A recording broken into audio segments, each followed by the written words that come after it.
Hello. Today I'm introducing a new book, Focus on Meditation. It's a play on words, so to speak, in a manner of speaking. The book is related to this book in a unique way. This book here, I had no intention of using as a reference for a new book of mine, but what happened was, as I began this book and I got through one or two chapters, this book by Bruce Bernbaum,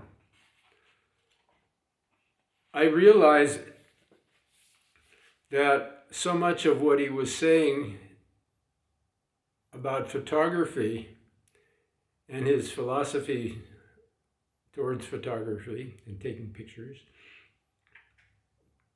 really could have been right out of a textbook on how to meditate. And it was a passing thought, but after a day or two reading more of this book, it's quite a humongous read. It's 339 pages, and it's just like what it says, The Art of Photography. The book does an excellent job of explaining what a good photograph is and how to become a good photographer. Something I cannot claim. I've always been a snap shooter, and I somewhat disagree with Bruce that being a snap shooter, doesn't really have the benefits of really artful photography. To me, being a snap shooter has captured many moments in my life of people and places that are as unforgettable as any of the best pieces of art photography. Nevertheless, the product is of that effort, and it was quite an effort, was this book here. What I did was I went through chapter by chapter, and I kind of synthesized what Bruce was applying to photography. And I thought, well, how does that apply to meditation? And if it applies, once in a while it didn't apply, and sometimes the writing in this book is somewhat heavy because I'm trying to describe meditation in a language that's not native to meditation. So there, you can sense a kind of heaviness at times. I won't say it's like the book I'm most pleased with, but I am overall pleased with it. Considering what I was trying to do, I think it turned out pretty good. As I went through art of photography and writing at the same time, meditation, I accomplished two things at once. One, I learned a considerable amount about photography, and a considerable amount that I don't really care to know about photography, like how to develop prints and work with chemicals and different papers and stuff, which is hardly a concern of mine.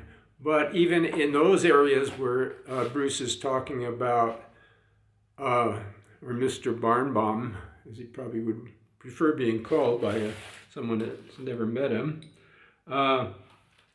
as I read about how to develop film, how to select papers for prints and so forth, how to present them, I found plenty of analogies for, meditation itself. And I included those areas. I synthesized those areas to apply it to meditation a brief glance at some of the chapters, are quite obvious. Like he opens with communicating through photography. I talk about communicating through meditation. He talks about composition. I talk about meditative composition. And positive and negative space, that's one of his chapters. That was a pretty easy one to relate to meditation. Light, talking about light.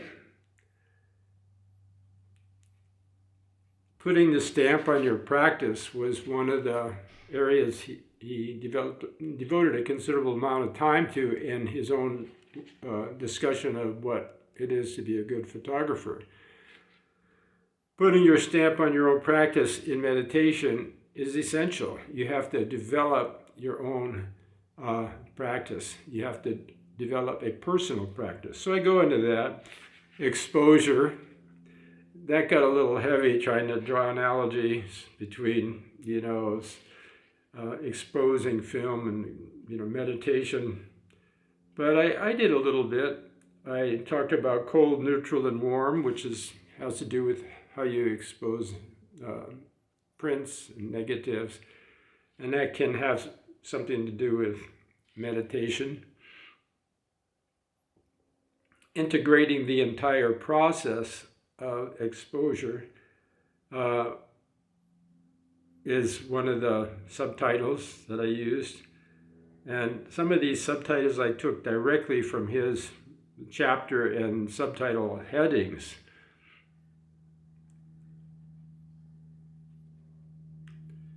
Processing raw data. This is kind of like electronic photography these days, although most of his books about film photography, he does have some chapters on, digital photography. Processing your raw data. I made a subtitle out of that and talk about just what it says, like how to process thoughts going through your mind raw.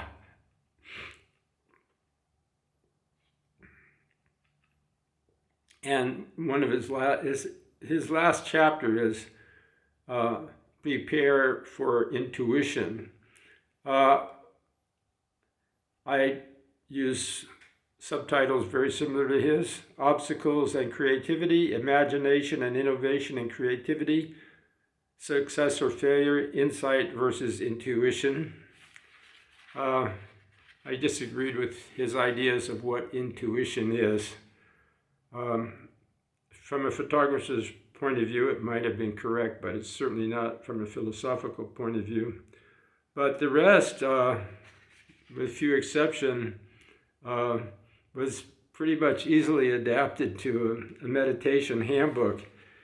And so I had great fun writing this. The subtitle is Applying Familiar Photographic Techniques to Skills, Developing Skills in Meditation. So this is what I was up to